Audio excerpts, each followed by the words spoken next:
Your chapter is the trees.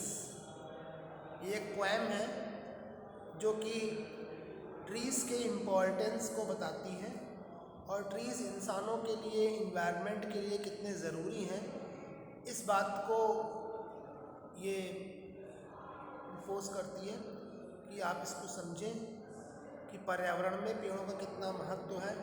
अगर पेड़ नहीं होंगे तो किस तरह का भविष्य होगा, कैसे हम रह पाएंगे, क्या हमारा वजूद होगा, सारी चीज़ें इन सब पोएम में इसमें इंक्लूड की गई है। Can there be a forest without trees? Where are the trees in this poem and where do they go? The trees inside are moving out into the forest. पेड़ जो हैं वो धरती के अंदर अंदर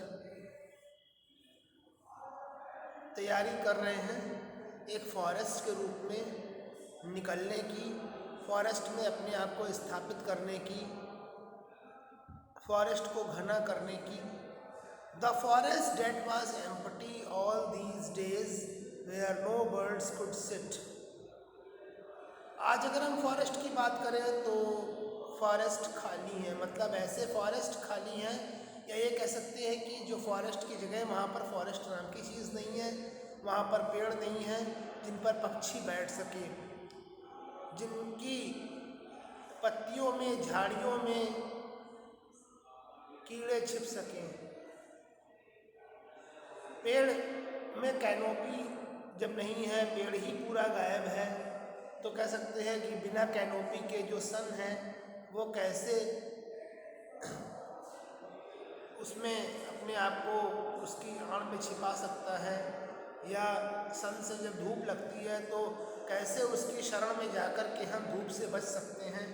नो सन बरी इट्स फीट इन शैडो। पेड़ के नीचे छांव होती है, उस छांव में सूर्य अगर अपने चरण छिपाना चाहे तो कैसे छिपाएगा जब पेड़ ही नहीं है।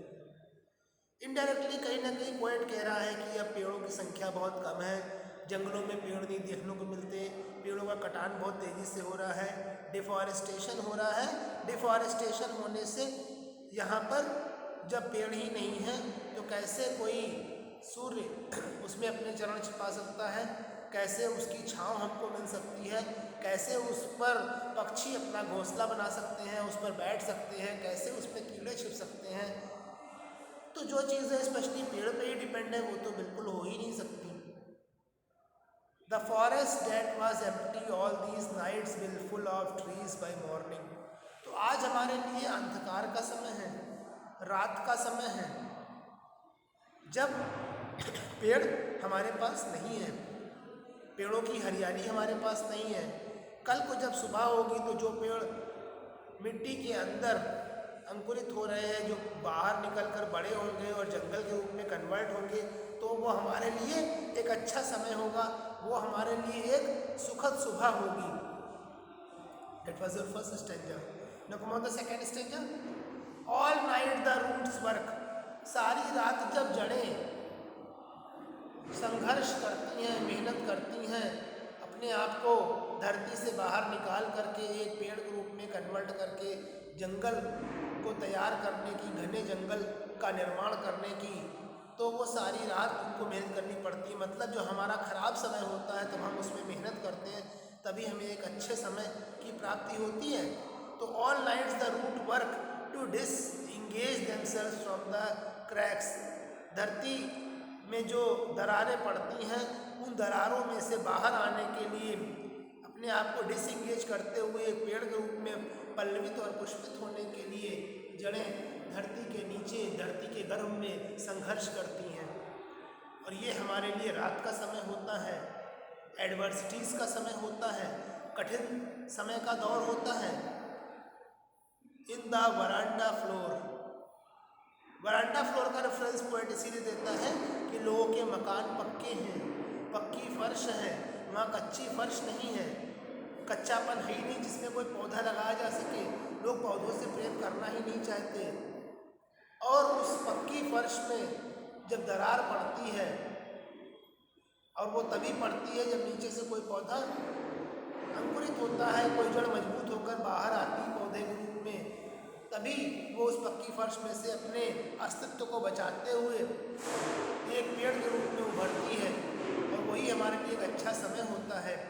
The leave strain towards the glass, और उसमें से फिर जब पत्तियाँ निकलती हैं तो वो आकाश की ओर अपना मुंह फैलाए होती हैं, आकाश की ओर बाहर की ओर निकल रही होती हैं। यहाँ ग्लास का मतलब आकाश है। Small twigs stiff with exertion, जो छोटी छोटी झाड़ी नुमा जो पौधे हैं उनको ट्विग्स कहा जाता है, वो कठिन संघर्ष के बाद में बाहर निकलते हैं। Long cramped bones shuffling under the roof, गहरे जो कह सकते हैं कि बोझ हैं, जो छोटे छोटे ढांचे हैं पौधों के, शफलिंग अंडर द रूफ, वो बाहर आने के लिए प्रयास करते हैं। लाइक न्यूली डिस्चार्ज पेशेंट, जैसे कोई नया जब डिस्चार्ज हुआ मरीज जब अस्पताल से बाहर आता है ठीक होकर के, तो उसके शरीर में ताकत नहीं होती, वो लिगड़ा कर लड़खड़ा कर चल रहा होता है, सामान्य तौर पर नहीं चल रहा होता। इसलिए धीरे धीरे वो पौधे धरती से बाहर आते हैं, क्योंकि वो नए नए निकले होते हैं, उनको भी विकसित होना है, मजबूत होना है, इसमें उनको समय लगता है। Half dazed moving to the clinic door, और वो क्लिनिक के दरवाजे पर जिस तरीके से थोड़ा सा लड़खड़ाया हुआ सा हल्का सा बेहोशी की हालत में जैसे वो पेशेंट खड़ा होता है, ऐसे वो नए पौधे निकलकर दो पत्ती के रूप में अंकुरित होते हैं, जैसे कोई घास उगाई हो। फिर धीरे धीरे वो आगे बढ़ते हैं और एक विशाल वृक्ष के रूप में तैयार होते हैं। लेकिन पहले तो वो सिर्फ दो पत्ती वाली एक छोटी सी कली की तरह उभरते हैं, एक न्यूली डिस्चार्ज पेशेंट की तरह। I sit inside door open to the veranda, अब जो पोएट है वो अपने कमरे में बैठा हुआ है, कमरे का दरवाज़ा बरामदे की तरफ खुला हुआ है। राइटिंग लॉन्ग लेटर्स, और पोएट जो है लंबे लंबे लेटर्स लिख रहा है, जिसमें वो बहुत मुश्किल से ये इस बात का जिक्र कर पा रहा है कि जंगल अब मकानों से ख़त्म हो चुके हैं, डिपार्चर हो चुका है फॉरेस्ट का मकानों से। यहाँ पर फॉरेस्ट का मतलब सिर्फ संपूर्ण फॉरेस्ट ही नहीं है, यहाँ फॉरेस्ट का मतलब उन पेड़ों से है जो लोग अपने बागानों में लगाया करते थे, अपने बगीचे में लगाते थे, घरों में हरियाली रखते थे। अब लोगों का इंटरेस्ट खत्म हो गया है, लोग घरों में पेड़ लगाना नहीं चाहते, ज़मीन का कोई भी हिस्सा कच्चा रखना नहीं चाहते, और जब नहीं लगाते कोई ज़मीन में कोई भी पेड़, तो कैसे घर में जंगल होगा, कैसे घर में हरियाली होगी। तो घर से जंगल अब गायब हो चुके हैं, घर से पेड़ पौधे गायब हो चुके हैं, और उसको इस बात को लिखते हुए पोएट को बहुत कष्ट हो रहा है कि घर से जंगल गायब हो चुके हैं। The night is fresh the whole moon shines, अभी रात का समय है, पेड़ अभी उगे नहीं है, पेड़ों की जड़ें धरती के अंदर बाहर आने के लिए संघर्ष कर रही हैं, पेड़ों का निर्माण करने के लिए संघर्ष कर रही हैं। और जब पेड़ नहीं है तो आसमान बिल्कुल साफ दिख रहा है, उसमें जो चांद है बिल्कुल साफ दिख रहा है। In the sky still open, the smell of leaves and lichen still reaches like a voice into the room. और जब पेड़ नहीं है तो सिर्फ जो पत्तियां हैं छोटी छोटी या जो लाइकेन है उनकी जो गंध है वो कमरे में ध्वनि की तरह पहुंच रही है,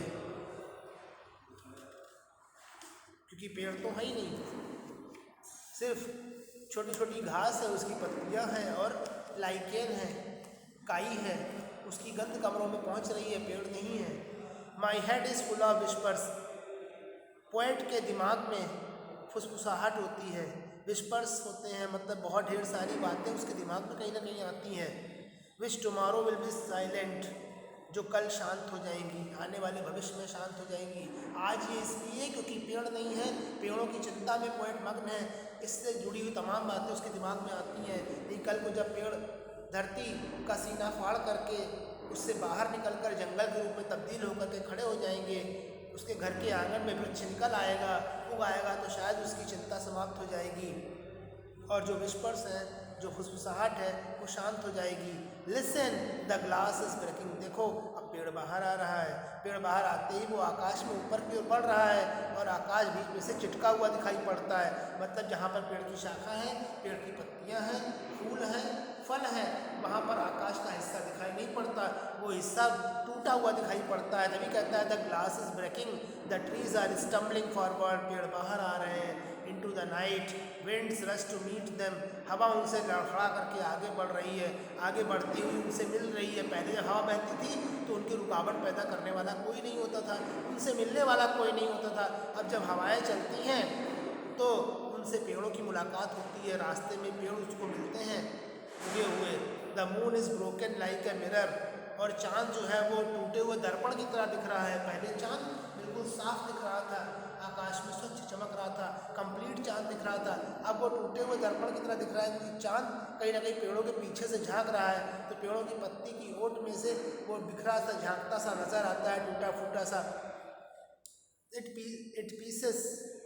Its pieces flashed now in the crown of the tallest oak, और इसके जो टुकड़े हैं वो ऐसा लगता है जैसे कि टालेस्ट, जो सबसे ऊंचा ओक का जो पेड़ है उसके ऊपर मुकुट की तरह लगाए हुए हो। यानी सबसे ऊंचे ओक के वृक्ष पर जो चंद्रमा है वो टूटे हुए जो है क्राउन की तरह, या कह सकते हैं टूटे टुकड़े रूप में, ऐसा लगता है जैसे कोई मुकुट, चमकता हुआ मुकुट उसके सिर पर लगा दिया गया है, ऐसा चंद्रमा चमक रहा है। That is the complete natural beauty described by the poet. Thank you. Your poem has completed.